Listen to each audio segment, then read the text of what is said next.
Aspek pariwisata, adat istiadat itu penting ya, karena berdasarkan studi yang pernah kita lakukan, di masa yang akan datang ada dua bidang yang akan sangat berpotensi. Yang pertama adalah psikologi, yang kedua adalah pariwisata.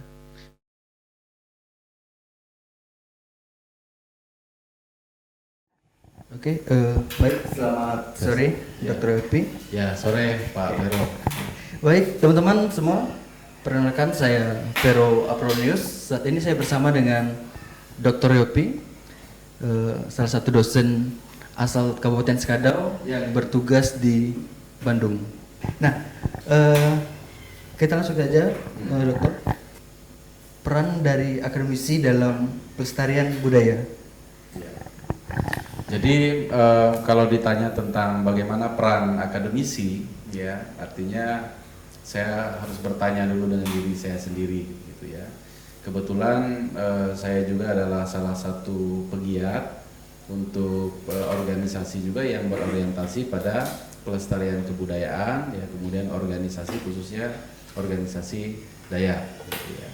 Nah jadi meskipun kami tidak fokus pada hanya aspek pariwisata dan kebudayaan, tetapi terkait dengan adat istiadat, kemudian potensi pariwisata yang dimiliki oleh daerah-daerah yang ada di Pulau Kalimantan itu juga menjadi concern, ya, menjadi perhatian kita. Artinya adalah bahwa kita yang sehari-harinya begitu bergelut dengan kajian-kajian, bergelut dengan penelitian-penelitian maupun konsep-konsep, kita menginginkan bahwa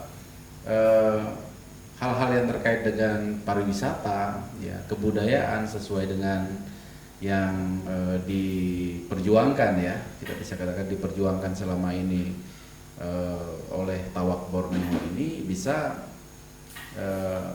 menjadi lebih baik.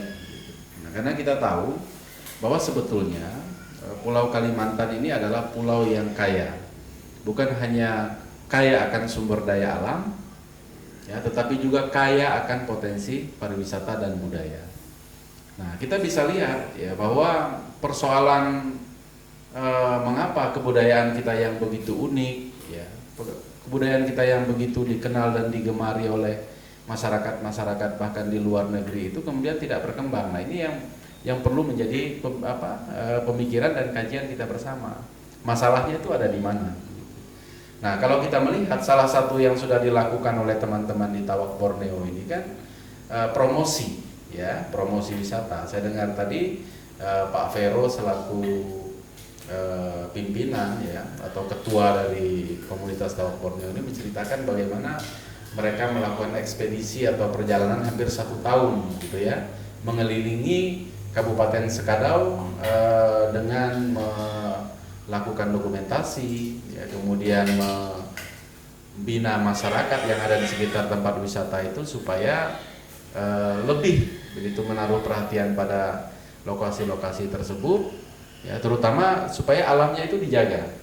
Nah, karena misalnya kalau potensi yang ada di daerah tersebut, air terjun misalnya, ya, kemudian hutan-hutan wisata, ketika sekelilingnya sudah terganggu ekosistemnya oleh perkebunan, pertambangan dan lain sebagainya, ya tentu perlahan-lahan, ya, lama-kelamaan potensi itu juga akan rusak dan hilang begitu.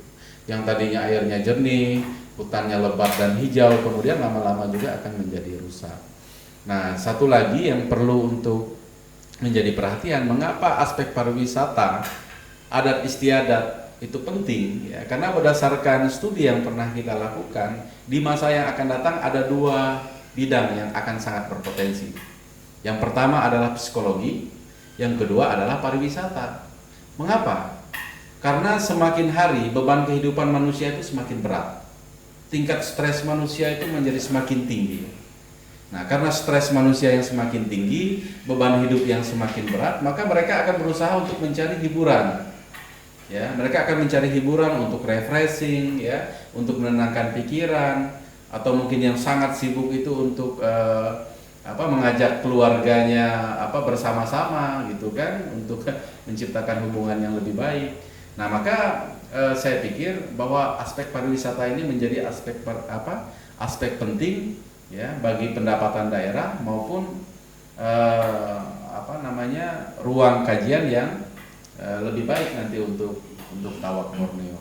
Karena persoalannya sekarang adalah pariwisata ini belum begitu diangkat karena mungkin kita orientasi berpikirnya kita masih fokus untuk mengeksploitasi sumber daya alam.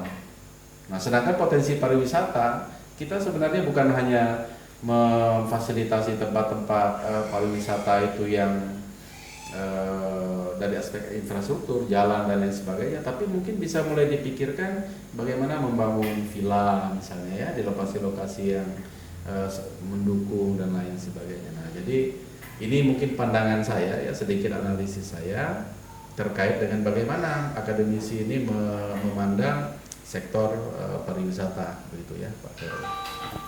Baik, ini masukan yang menarik sekali nih Bang. Ya. Dan sedikit cerita juga hasil dari perjalanan kami 1 tahun yang lalu yang kita mulai di awal tahun 2021 ini. Ya.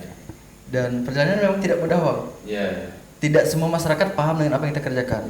Nah, sebagian besar orientasi orang yang kita temui ketika kita melakukan perjalanan kegiatan seperti ini, mereka berpikir ini adalah proyek.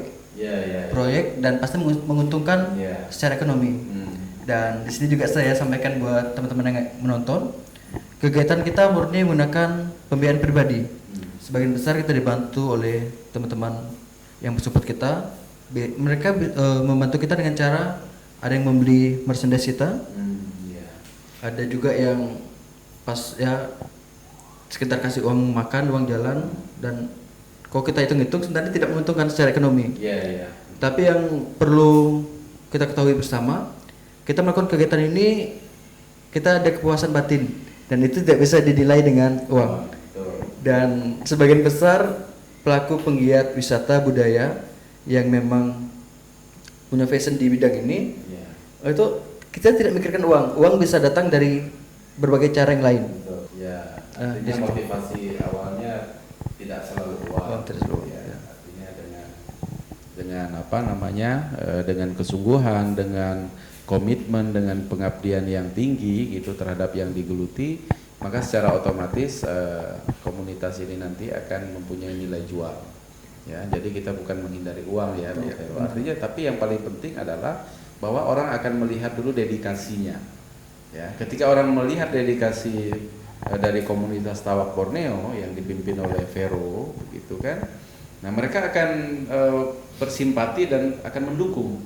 Itu yang akan terjadi. Nah, maka kita balikan dulu, bukan berarti bahwa kami bekerja ini bukan untuk mendapatkan uang, bukan seperti itu. Artinya adalah bagaimanapun lembaga apapun itu membutuhkan biaya operasional. Ya, nah, artinya kita membutuhkan dukungan baik dari pemerintah atau lembaga-lembaga yang mungkin memiliki minat untuk mendukung hal-hal yang seperti ini. Oke, baik. Mungkin banyak hal sebenarnya mau kita diskusikan karena selain ini ada kesibukan lain dari Dr. Yopi. Mungkin sampai di sini dulu. Tapi ini mungkin bukan pertemuan pertama. Karena sebelumnya kita sering komunikasi via telepon dan setelah ini mungkin beberapa hari ke depan kita akan kembali bertemu Bang untuk membahas topik yang lain. Baik, terima kasih untuk semuanya. Terima kasih Dr. Yopi. Semoga sukses selalu untuk Tawak Borneo dan Vero. Baik, terima kasih Bang.